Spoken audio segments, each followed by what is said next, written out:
Chérif Abdoulaye Cissé tey nag mu ngi waxtaanee baccalauréat 2020 bi. baccalauréat 2020 bi résultat premier tour yi génn tey jii sax la ndongo yi di soogu ci ñaareelu tour bi mais liñ gis mooy macha allah résultat yi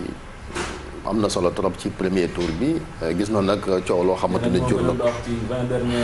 waaw muy ay résultat record résultat record yoo xamante ni gis nañ ko malgré liñ tiitoon ci njott maanaam rek crise sanitaire bi nga xam ne génn nañ ci ak année bi ni mu gàttee Abdoulaye lu waral coow li. coow li ko waral mooy am ñu jàpp ni baccalauréat dañ ko mayee ren xalaat la mais li wérte wóor mooy atum ren bi avant examen yi sax jàpp nañ ni du année boo xam ne année référence lay doon c'est-à-dire que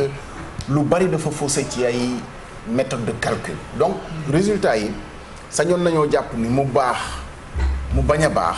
du doon année boo xam ne année bu ñu mën a jàppee année référence la c'est-à-dire duñ ci mën a sukkandiku pour wax ni xale yi aay nañ trop bu dee résultat yi baax na doonu ci woon mën a sukkandiku aussi pour wax ni résultat yi c'est catastrophique donc xale yi aayuñu wala jàng mi baaxul année la boo xam ne c'est assez particulier te du Sénégal rek donc xëy na mënoon nañoo wattandiku polémique bi nga xam ne ni moo juddu ci résultat yi parce que mënoon naa ñàkk Sénégal du point d'exclamation rek bu nekk ci planète adduna bi yëpp tey boo xoolee seeni résultat li ñu nemmeek fii Sénégal moom lañ nemmeek am na réew yoo xam ne sax gën nañu cee sori ci seeni méthode am na réew yoo xam ne dañoo ragaloon résultat yi catastrophique de telle sorte que ils ont décidé de ne pas faire le bac jàllale élèves yi ci contrôle continu yi nga xam ne moom lañ defoon premier ak deuxième trimestre voilà premier ak deuxième trimestre bi résultats yi ñu jotoon a am moom lañ leen jàllale mu wane ni encore ni résultats yi ñu am dépassé na fuuf li nga xam ne ni moom lañ daan am ci résultat wu bac examen yomb na nag foo ko déggee ca ka am la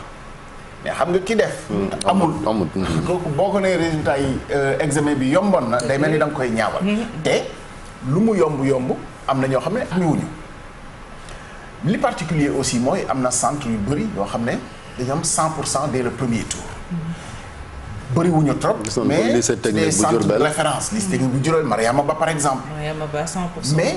daf di d'habitude sax école la yoo xam ne dañuy am résultat yu baax xëy na du ñu am 100% dès le premier tour mais c'est des écoles qui étaient habituées à avoir de très bons résultats donc mën nañu yaakaar ni xëy na système bi Sénégal def moom la ñu njortoon te système bi Sénégal fii vraiment enseignants yi ñooy organiser examen et concours du état bi mooy tëju ci ay bureau parce que examen yi enseignants yi ñooy proposer sujet yi commission office du bac ay jàngalekat ci nekk même bu dee ñu bëri jàngaleetuñu ndax ñu ngi ci bureau yi mais ay jàngalekat lañ jury yi délibéré yi sax gis nga délibération jury sax dafay am commission ñu toog waxtaan léeg-léeg ñu décider repêcher à arrondir à 2 points ak yooyu mais yooyu yëpp enseignants yi ñoo koy def donc amul complot boo xam ne ni mën nañu koo xalaat ci ne gouvernement bi daal moo décidé anonymat te bu ñu corrigé tamit anonymat la ñu corrigé loolu moom vraiment du xalaat boo xam ne ni war naa mën a jib maintenant mën nañu analyser ci contexte bi lu tax mu yomb mais lan ñuy dem ci sax conséquences yi après mais peut-être que bu ne tamit diir bu yàgg bi nga xam ne ni toog nañu demuñu école est-ce que tamit mettre ko à profit gën a réviser seen leçons yi gën a mokkal leçons yi tamit loolu feeñ ci examen yi. yaa ngi fawee sa xel xam nga ni mos xale yi 3 mois yi. non peut-être ñi nekkoon classe d'examen xam nga ñoom leeroon nañu leen ni dinañ defee examen. am na ci ñoo xam ne sax seen école sax comme lycée d'excellence yi ñuy wax ñoom organiser nañ de telle sorte que cours yi continuer mais vraiment la plupart xam nga aussi fii li fi am effet d'entraînement beeg toppandoor beeg yooyu dina tax nit ñi dañuy décrochage ci année bi moo gën a fréquent que ay nit continuer di jàng maintenant. classe de voilà justement classe d'examen la sax mais léegi ak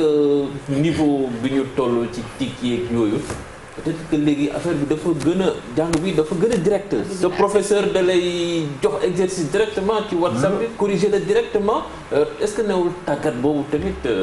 en fait fi ma doon waxee dama ko élargiroon lu weesu classe d'examen yi mais fi ma bëggoon ñëw mooy classe d'examen yi li nga wax noonu mooy dëgg vraiment ku nekk ci classe d'examen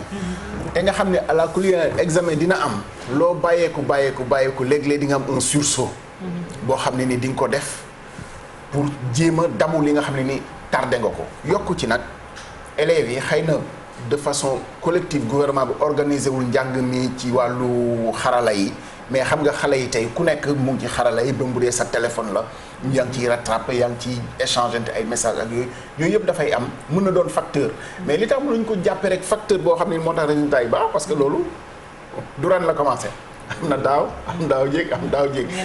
résultat premier tour yi ñu jeexal ci ñu wax ci chiffres yi Fatick avant loolu daaw premier tour on était à 14% taux bi ñu defee premier deuxième tour yéeg na ba 37%. C'était dans la moyenne et dans la progression de 2 points boo xam ne moom la ñu doon nemmeeku depuis 2014 mais sans plus donc ça n'a rien d'extraordinaire aussi waaw. Très bien ma ñëw ci résultats yu baax yi ñu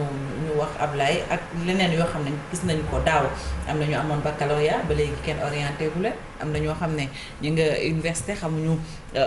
ban côté la ñuy wëlbati ko tey résultats yu baax nombre bu am solo bachelier ñëw yokkuwaat ci mbir mi est-ce que tamit bu fekkee ni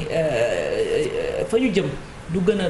du nekk nag combat bu metti bi. waaw loolu nag gis nga loolu nag mooy enjeu bi. gis nga crise bi ñëw ci année académique bu 2019 bii. année bi ñu ne voilà demee na ni mu demee mais at mi ñu jëm enjeu yi foofu la gën a nekk parce que gis nga at bii ñu nekk dafa déborder déjà ci année bii di ñëw. c'est ça université ñu ngi door a ubbiwaat pour def ay examen donc. ubbiwaat ci période boo xam ne nii njàng moo waroon na tàmbaliwaat ci année beneen bi yokku ci fàttaliku leen ko gouvernement bi jël na décision ne dootul orienté ci ay bacheliers ci privé bi après la polémique sur la dette aux établissements privés du supérieur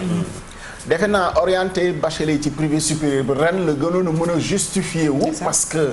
déjà université encombré na mais bu ñuy wax encore taux de réussite record bu ñu nar a am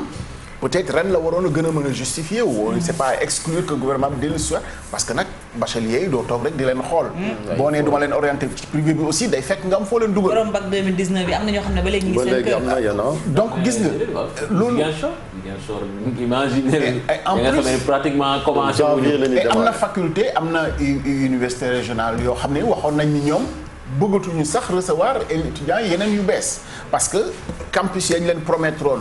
matul bâtiment yi dajul donc problème yooyu mu ngi enjeu bi foofu la gën a reporté wu que xëy na def polémique ci vraiment chiffres yi am na incident yoo xam ne waaw mooy ay cafouillage aussi gisoon nañ ko fii surtout la xew ci Thiadiaye fukki candidat ak juróom ñu message leen ne leen am ngeen ñu am yaakaar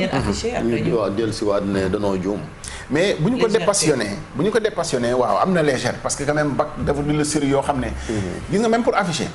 léeg-léeg day war a am double wala trois contrôles c'est-à-dire nit warul doyloo xelam rek ne jàpp na allez bii laa war a afficher war ngaa mën a am doylu ak maandute boo xam ne nga wax Chérif ne ko xoolal ndax lii la ñu war a afficher réellement parce que au bout du compte mën nañoo dégg argument bi ci ne erreur humaine la vraiment loolu moo gën a yenu maanaa bu doon erreur logicielle la dinañ ne système bi yëpp moo bëggee bu boobaa mais vraiment xel mën na jàpp ni erreur matérielle parce que explication bi académie bi joxe ci ne feuille bi ñu waroon afficher ci admis feuille bi ñu waroon afficher ci ajourné yi moom lañu afficher ci tableau admissible ñu war a dem deuxième tour loolu xel mën na koo nangu mais nag gis nga diggante bi nga naan nit admissible nga ba ñëw ne ko amatuloo vraiment je ne voudrais pas être à la place de ces élèves là et des parents d'autant que bac ni ñuy wax diplôme waa koñ bi la li xale yi naan du may wax waa koñ bi mais c'est ça en fait boo seen waa kër ne am na après nga ñëwaat wala boog jàll naa second tour après ñëwaat ne la amuloo looy wax waa koñ bi c'est l'expression loolu moom benn la mais la difficulté mooy dans l'absolu munoo ne parce que comme nit juum na ba ñu def lii kon nañu leen bàyyi ñu jàll parce que loolu aussi ce ne serait pas logique xanaa kay ñu dépassionné ko bu parents ak élèves yi xamee ne xëy na loolu moo nekkoon parce que aussi am na yoo xam ne relevé de notes yi parce que am na yoo xam ne peut-être mën na yenu maanaam je ne juge pas de leur niveau xaw ma fu ñu tolloon mais xëy na bu dee 15 élèves yi nga xam ne la peut-être en dernière position lañ doon nekk ci classe bi xëy na di nga comprendre ni yenu na maanaam mu mën a am erreur ci wàllu affichage voilà première de la classe. exactement examen la boo xam ne mun nga ci daanu en fait. exactement mais yooyu yëpp je pense que ñu dépassionné ko xam ni erreur moom day am mais ñii def ñoo war di bañ a doyloo seen benn xel parce que nag nit aussi nit la mën nga sonn sax ci fa ngay corriger inverser note ya wala nga juum ci benn position gis nga Chérif li muy wax léegi correction yi dafa anonyme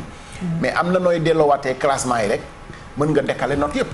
par rapport ak ki nga xam ne nii moom lañ jox numéro anonyme sangam boo ci juumee ci benn day juum ci yëpp. donc yooyu yëpp mooy tax ñu war a gën a bàyyi xel lii li muy indi rek mooy bu ñu ko defee ab day discréditer système bi. beneen kii bi rek mooy quand même waa dernière question bi ñu reconnaître quand même ñi am bac seen mérite parce que ñi am na ñu naan tricherie yi gis nañ coow li mais mérite la quand même ñu góorgóorlu ba yegg si fii waruñ jeexal ko suuf.